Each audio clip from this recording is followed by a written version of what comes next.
Stocks, bonds, ETFs, straight out of downtown Chicago. This is Zacks Market Edge. Welcome to Zacks Market Edge, the podcast about investing in your life. I'm your host, Tracy Reinick, and this week I'm joined by Zacks stock strategist Brian Hayes to talk about an important topic as we get towards the end of this year, and one I've talked about in the past on the podcast. But I've never had kind of another guru or like-minded person here at Zacks who likes to talk about the secular bear and secular bull analysis of the stock market. But now I do. So welcome, Brian. Thanks, Tracy. Thanks for having me back on the podcast.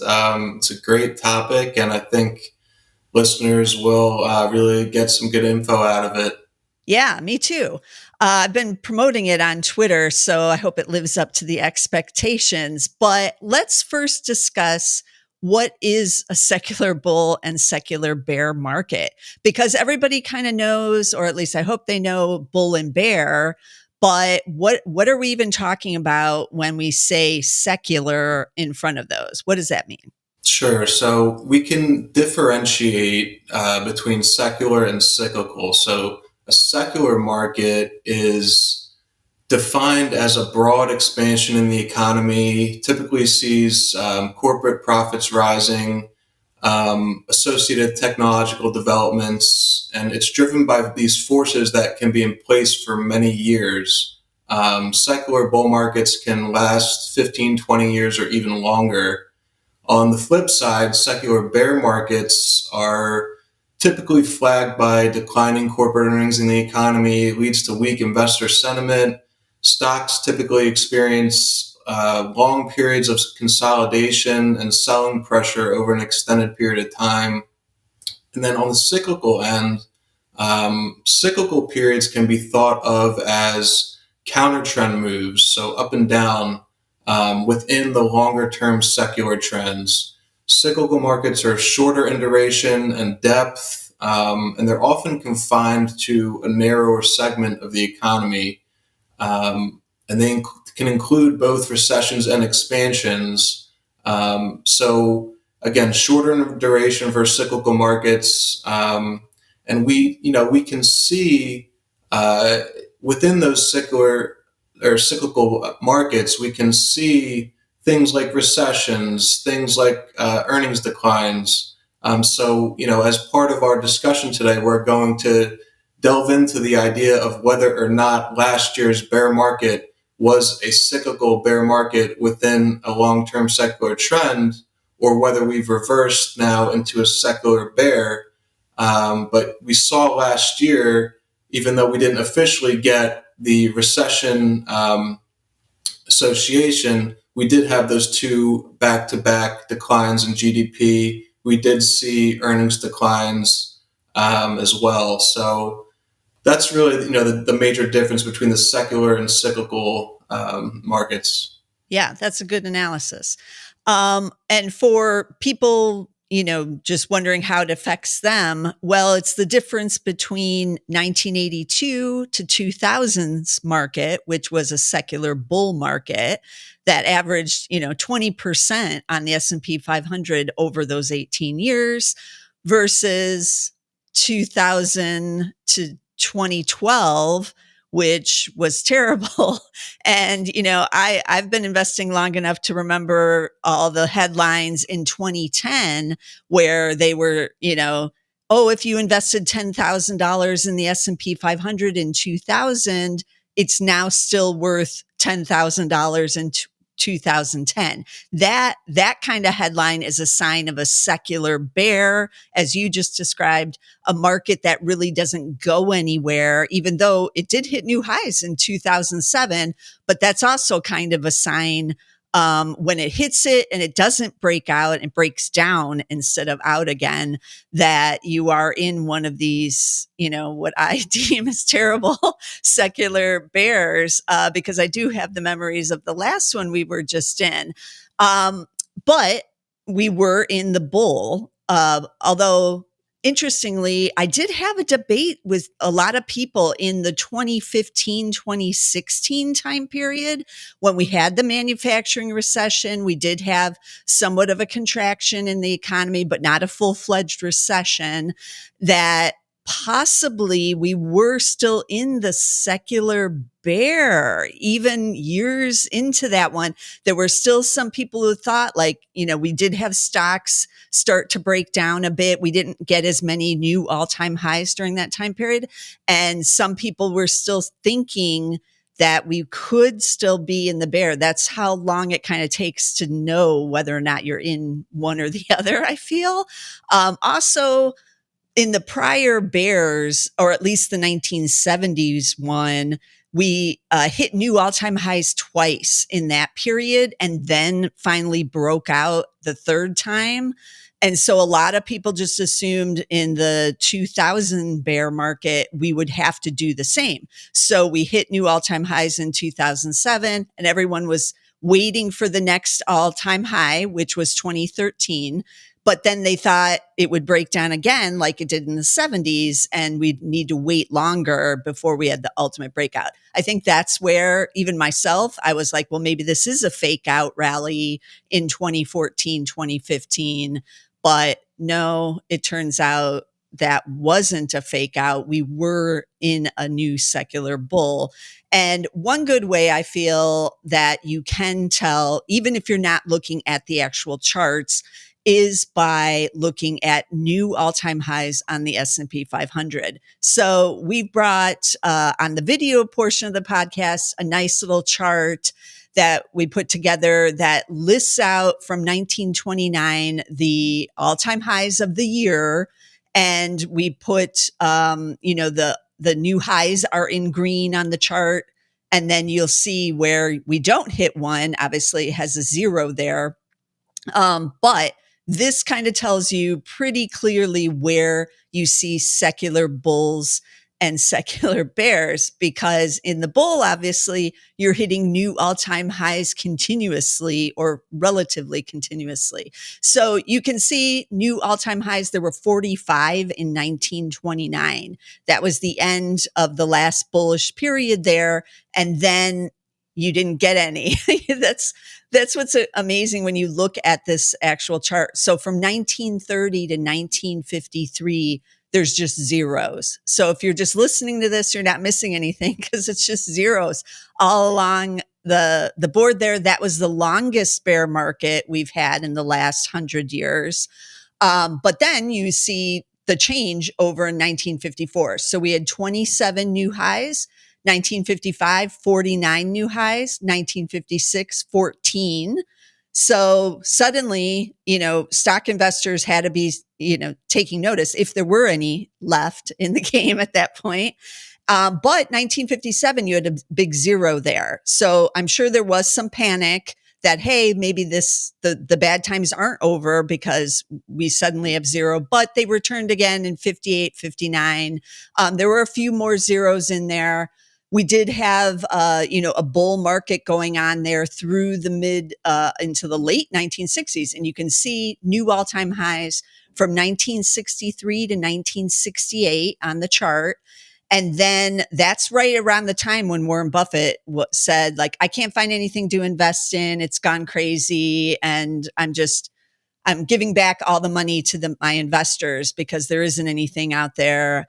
This is the era when we had the Nifty 50, the growth stocks, where everybody was buying them at all costs. They don't care if they were trading at 50 times because there was growth everywhere. But then we had zero new highs in 1969. 1970, 1971, big sell-off in the stock market. And then we had a little bit of a reprieve in 1972, 73, of some new highs then, but then we had zero, zero, zero, zeros going up until 1980, once again, as that was a secular bear market. The big inflation, obviously, but the death of equities in there. Nobody wanted to buy stocks. If you could get, 10% or more on a CD, you didn't need to buy stocks. So that was the rough decade. But you can see while looking at the chart, those a few green years in there, like 72, 73, obviously would have made some people doubt whether or not that was a bear, even after the big sell off in those prior years. So that's my dilemma with where we are right now. We had the big sell off last year. We only had one new all time high. If you look on that chart, 2022, we had one new high in the S&P 500. Maybe, most of us remember what it was. It was very, January 3rd, like the very first or second trading day of the year. Apple hit those new all-time highs. It's a big component. It pushed up the market that one day, and then we had everything else sold off for the rest of last year. So no other highs. And then 2023 so far, even with the rally this year on the S&P 500, we've come close, like 4 or 5% away from the highs, but we haven't gotten there yet. And now we have the zero.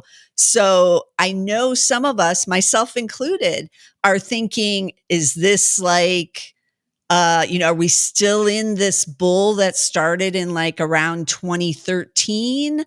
And this is just a slight reprieve, because even in the big 80s and 90s bull market, we had some zeros in there. I'm looking at the chart. We had a zero in 1984. There were no new highs in 1984. And we had a zero in 1988.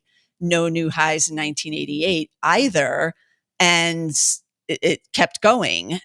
We still, had the dot-com boom, and we had a good end of that next decade. So what are you thinking, Brian? Like when you look at a chart like this and you think about where we are right now, do you have a take on what your thinking is about a bull or a bear right now?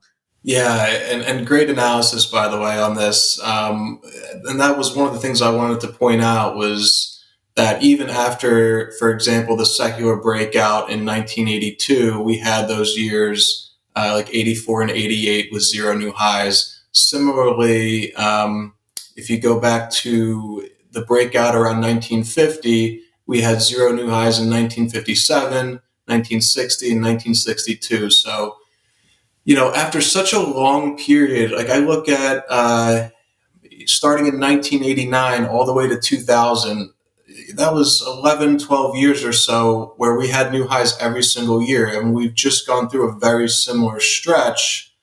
Can it keep going? We have that, the one new high you mentioned last year. Now we're, almost 3/4 of the way or so through this year, we have zero new highs.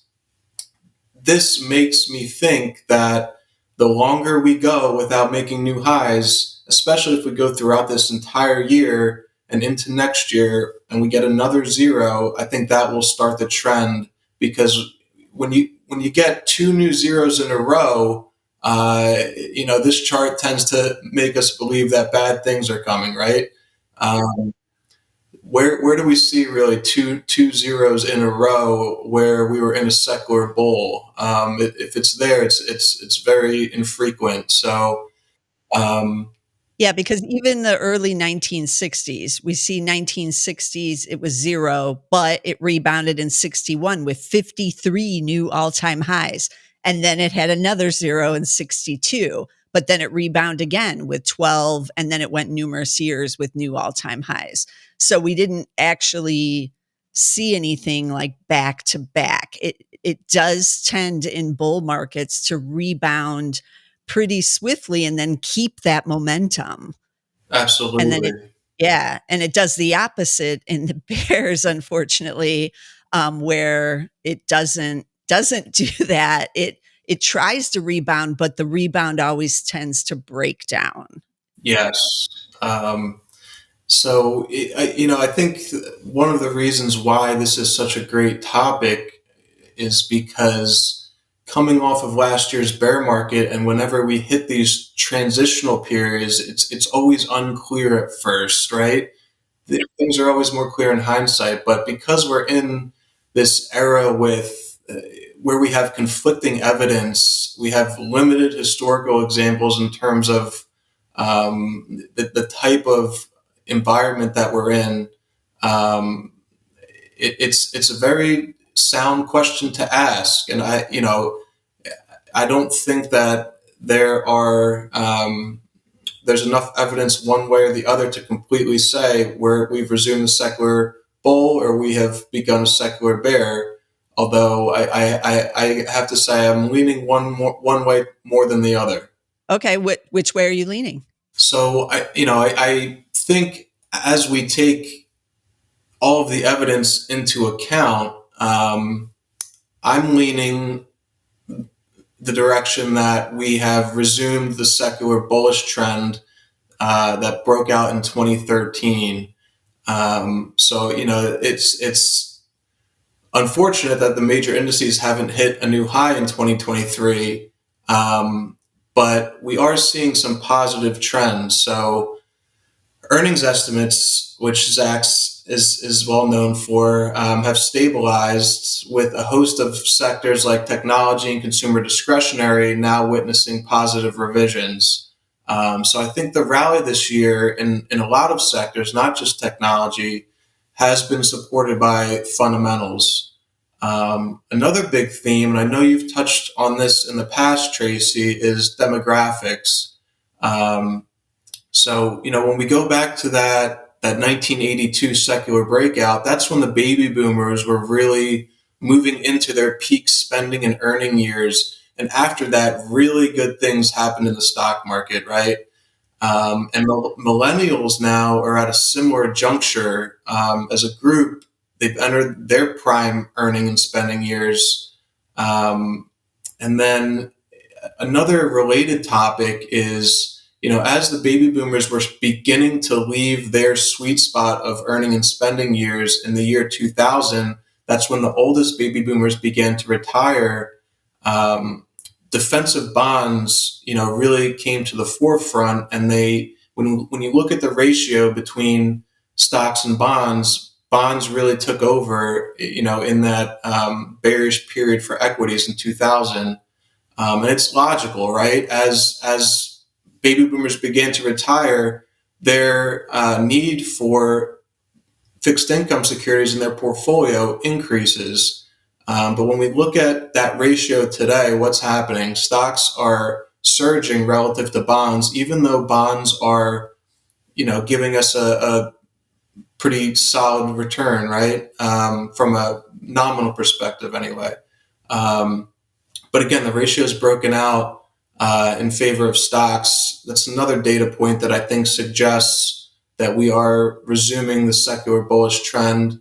The risk to reward profile, in my opinion, of the market has substantially improved relative to last year. Consumer discretionary versus staples has broken out. So last year we saw staples really outperform during the bear market. Discretionary has really broken out relative to staples this year, which speaks to increasing confidence about the economy and corporate earnings. So those are a couple of the things that I think point to a higher likelihood that we have resumed the secular bullish trend. Yeah, that's some good insight there. And I definitely think there's a lot of things you could look at to say we are still in the bull. So I don't disagree with that at all. Another thing I think we can look at is some of the stock charts. So I put Apple up on the screen, and this is the earnings misses and surprises, but you can see pretty clearly the direction of the stock here, and it didn't fall as much as a lot of the other tech stocks did in 2022, obviously, but usually when you transfer from the secular bull to the secular bear, you have some kind of blow off top, like a dot-com boom, and then it goes into the bust. But usually the stocks that lead in the end of that bull market are not the stocks that lead when you go into the bear. And we saw that in the dot-com bust, the tech titans like Microsoft, or even the new dot-coms like Amazon that were big winners in the late 90s. They sold off, and then they stayed losers for a decade or more. Microsoft took 13 years to get back to its 2000 high. So I've been looking at who are the leaders for this last boom period of the bull, And they were the Fangs or the Fang Men, or now we're calling them the Magnificent Seven. And Apple is one of those leaders, and it is broken out and is up big here in 2023 once again. So this chart doesn't look like it's, entering into a bear, at least not yet. And if you look at some of the other on the Magnificent Seven, let's take a look at Alphabet, for instance, see what that one is doing. But I feel like, yeah, this one is kind of similar to what Apple is looking like. It did sell off big last year, but it's seeing the big rebound. And this would be normal, what you would see in the times of a secular bull, even with a sell off, say like 1987 sell off, the stocks still managed to come back and come back fairly quickly. But my only problem with saying, yay, all these are signs of the secular bull, is that if you strip out the Magnificent Seven, a lot of the other tech stocks that were the big winners at the last couple of years, for instance, are not looking so healthy as these ones are. So one of those I've been watching because everyone was kind of in this one is Shopify. And I'm bringing that one up. And it's had a big rally this year off of last year's lows. But looking at the longer chart, this doesn't look so great. Now, we don't know what it's going to do over the next year or two. But will this take 10 years to get back to the 2021 highs? That would be normal in a secular bear type of a market, that these winners would take forever to, or maybe never get back to those highs. Another one I'm watching and then I'm going to bring up is PayPal. And you're not missing anything if you're just kind of listening to this, because we've all seen what these charts look like. So PayPal down, it's actually round tripped off of its 2021 highs here. And I see year to date, it's still down 13%. But over the last 5 years now, it's actually down 32%. So that is definitely a sign of whatever trend it was booming in 2020, 2021. The street is definitely rejecting now, but how long, or will it ever get back to those 2021 highs? I mean, it would take just a tremendous rally, and it's certainly not doing it here in 2023 at all. Like I said, it's down pretty considerably over the last 2 years. It's down 77.6%. That this is some of the declines we saw in the dot-com bust, with the Nasdaq even down over 80%, I think it was, or maybe it was 76% or something in 3 years time period. And now we've seen this over the span of a year, maybe 2 years, but not all tech is responding like this PayPal chart, which is pretty severe.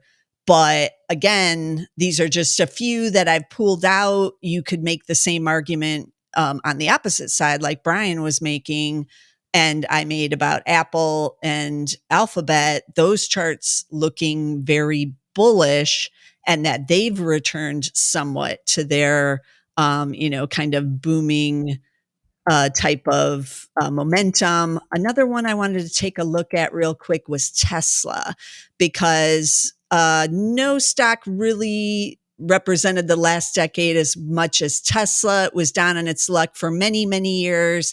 The believers stayed in there, then it soared, and you can see it sold off last year, but it has regained at least half of those losses there. But in a secular bear, this type of stock, it may take many more years before it reaches those 2021 highs. It may just go back and forth in a narrow trading range, and people don't really notice who bought it a couple of years prior because they have big gains. They're just like, oh, I still have big gains. But it's really the more recent people who've bought in who see it going nowhere. And that is more typical of a secular bear. But as we've been saying, it's still a little too early to know. Like I keep telling people on Twitter, you know, ask me at the end of the year, then we'll see if the S&P 500 is still has the zero for new highs. Then it's a little more indication of possibly, we might be in the secular bear, but as Brian mentioned at the very beginning of this podcast, it does take several years before it becomes like obvious what we're in. And we're not really there yet. But Brian, what kind of advice do you have for people? Obviously, you should really be a long-term investor, and so you're going to ride out the ups and the downs. But if we are in a secular bull still, as you seem to think we may be, where should people be investing? Should they be investing in these stocks that have made the recovery, like the Magnificent Seven?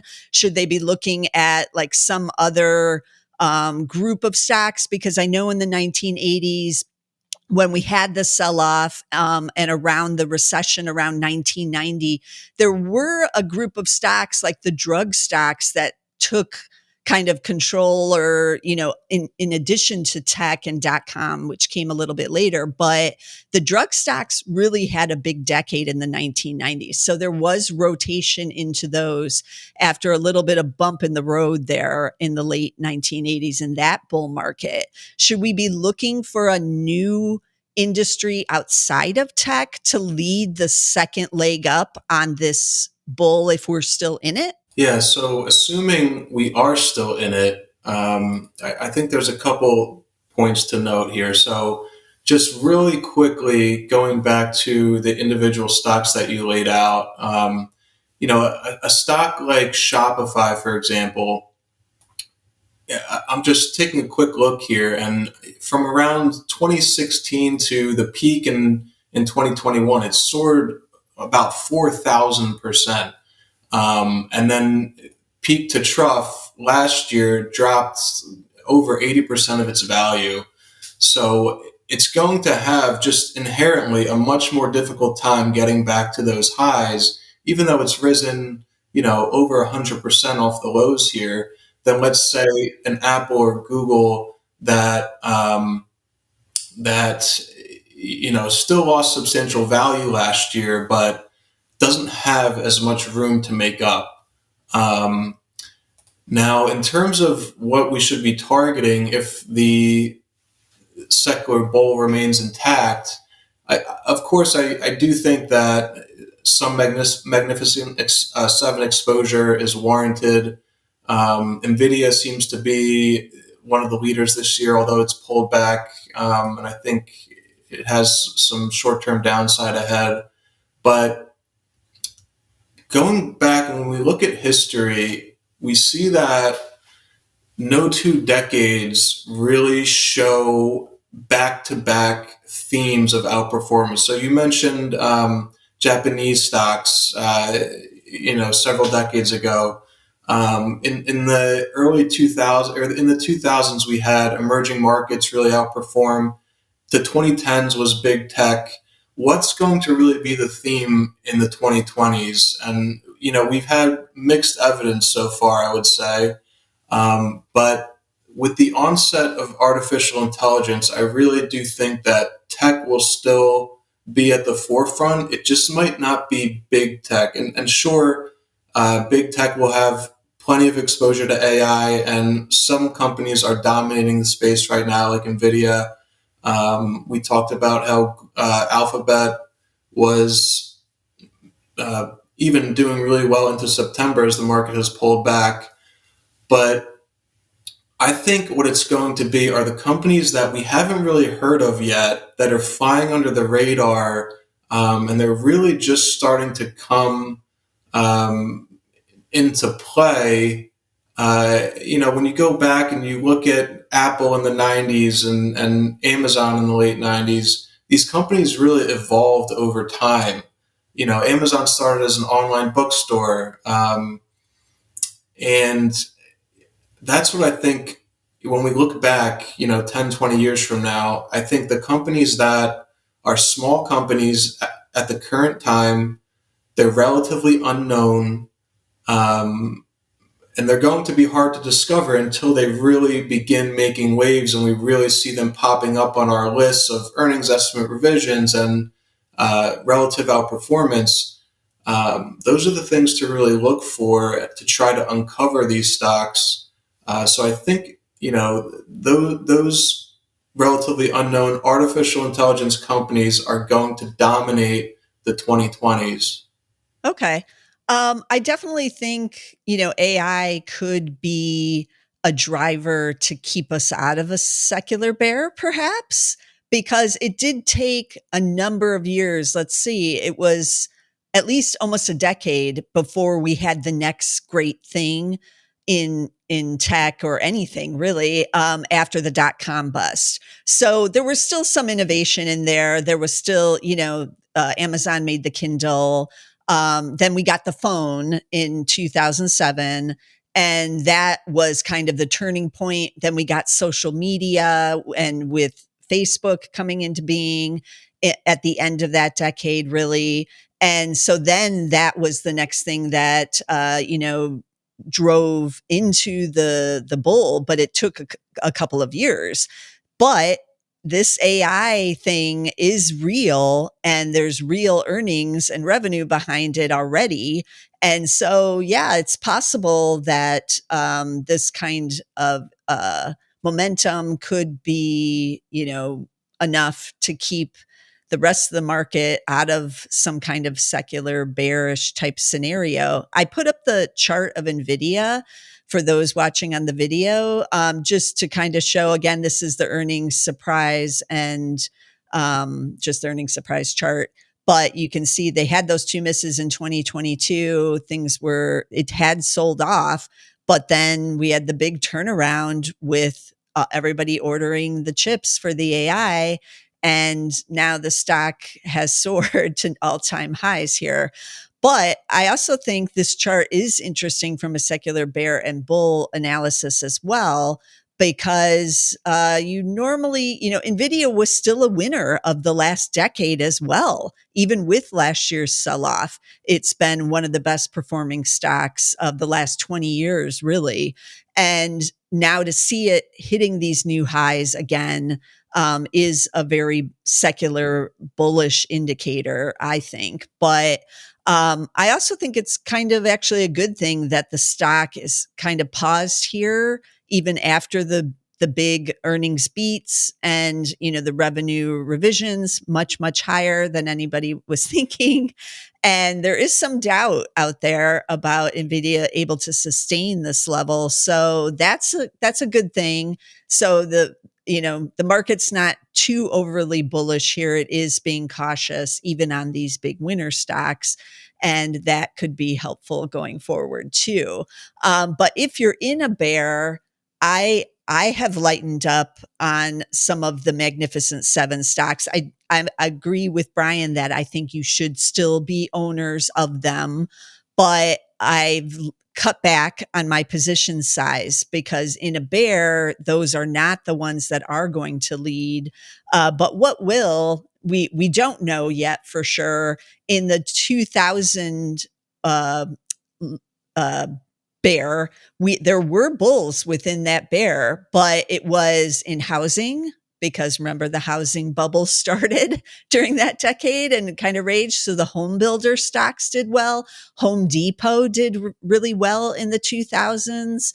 And then you had energy. We were in another energy bull at the time of the stock market bear, and the energy stocks really soared. I've talked about that many times on the podcast. From 1998 to 2008, some of the energy producers were up over 1,000% in that decade, while, Amazon was struggling just to get back to break even. So I still like the energy trade here again. And all value stocks, really, the value stocks outperformed in that decade, and they tend to do so in the bear markets as the growth stocks basically take a timeout. So, what can we say except nobody knows? We don't really know what's going to be happening until it's too late to some extent. But that's why I am hedging my bets. I'm still in the growth stocks. I still own some of those, but I also have been adding to the value stock areas, which it includes the energy stocks, but also big pharma. I think the drug stocks, those have been down on their luck for a number of years. And some of those have been breaking out now, especially like Eli Lilly is one example. And that has a new trend too, that it might give a boost or is going to give a boost to a lot of those companies with the weight loss drugs now. But where else do you think, Brian, people should be if we are in the secular bear? Yeah, you mentioned energy, and I think this recent rise in the price of oil breaking out above 90 now has caught some people by surprise. I remember when we had that big energy surge. You mentioned 98 to 2008. Some companies were up over 1,000%.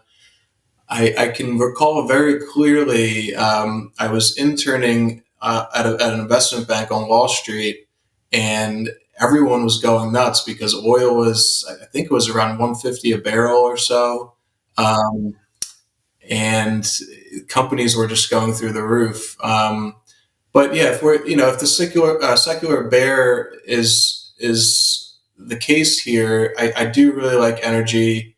I think the price of oil is going to play a very significant role. I really like Baker Hughes here. The stock has been outperforming this year. They're showing some really good growth metrics with year-over-year earnings growth at 73%, on revenues of 25.47 billion, which is a 20% increase relative to last year, which is not really the case with a lot of energy companies this year. Energy earnings have been a drag for the most part. So there are some outliers in the energy sector that have been doing really well, with Baker Hughes being one of them. And if the secular bear is coming to fruition, I do like energy here. Okay. Yeah, me too. And Baker Hughes is on the service sector side. It's not a producer, so it helps the companies, with drilling and all of that. And I own it in the insider trader portfolio. Some insiders bought it a while ago actually, and it's kind of been a wild ride, but up and down, but now is on the upside. I put up a chart here of its earnings surprise track record. It does have a terrible earnings surprise track record, all those red arrows. But I always tell the people in the insider, because we still owned it and we've owned it through several of these earnings reports now, that they may miss, but that the underlying fundamentals are still good. And those earnings are on the rise, as you have said, because a lot of the energy producers worldwide are, having to hire people like Baker Hughes to help them drill more. So the earnings are looking pretty good. This one is, trying to test its 2022 highs here, which was the Ukraine oil or the Ukraine war, which spiked oil. So everything rose at the start of 2022, but we're trying to get back there. So yeah, I definitely like the service side. I own Halliburton in the value investor, and that chart has also had its ups and downs as well. But that stock has been somewhat on the move higher now too, as well. So yeah, you don't have to go just with the producers on energy. You can go on the service side, and both of those stocks are among some of the bigger names. The other one is SLB, formerly known as Schlumberger. A lot of people like that one. Let me just pull up the chart on Schlumberger, because it had a huge sell off in the bear energy market, but you can see it here. This is also the earnings surprise chart. It's all green for Schlumberger, or SLB as they now want to be called. But look at that rally over the last 4 years. It's trying to get back to 2018 highs. It's very close, but it has had its ups and downs. There's been some big sell-offs in there, especially last year after the Ukraine war spike. It came back down big, but it's, managed, if you stuck with it, to get back up there. And the stock is still cheap because those earnings are on the rise. So Schlumberger is another one that I like a lot. But yeah, there's some good ideas out there. There always is a bull market somewhere, even in a secular bear. But you're going to have to be a stock picker if we're in a secular bear, because the major indexes usually tend to go a little bit more sideways, as we saw in the 2000s. And you will have some new all-time highs, as we saw in 2007, but it won't, the indexes usually don't hold it. They fall back. But dollar cost averaging is also your friend in those decades. And any Gen X or even some baby boomer investors know that from the years 2000 to 2013, that if they stuck with it, they built a pretty big position, even in the indexes during that kind of not so great decade. And then they were very well positioned for when the bull came back. And if we're still in the bull, we'll all still be very well positioned, whether or not you're in, individual stocks or in the indexes, because the bulls lift all boats for the most part. So this was good. This was a good discussion, Brian. Thanks for coming on. Thank you for having me. Always a pleasure. Yeah, and we're going to have to revisit it probably by next year. We're going to have a better idea, and we may not have an episode on, are we in this or that? We probably, I feel, will kind of know by next year, but might not be until like next summer. So we'll revisit. We'll come back and check this out again. But the stocks that were mentioned on this episode, we mentioned pretty many. So Shopify, ticker SHOP, PayPal back down there, round tripping, PYPL. We mentioned Alphabet, GOOGL. We mentioned Apple, AAPL. Tesla, of course, is TSLA. NVIDIA, NVDA. And then we mentioned a couple of those energy service guys at the end. Halliburton is HAL. Schlumberger, now SLB, is just SLB. And Baker Hughes is BKR. And as always, you want to be sure to subscribe somewhere to get these podcasts. And you can now also get them on our YouTube channel. Get them on Zacks.com/YouTube if you want to see the charts or whatever else we're showing on the video version of it. Or you can just listen in. You can get us on Apple. We are on Amazon Music. We're on Spotify. We're on anywhere you can get the podcasts. We're even on SoundCloud still. So be sure to get us somewhere. And I'll see you again next week with some more stocks.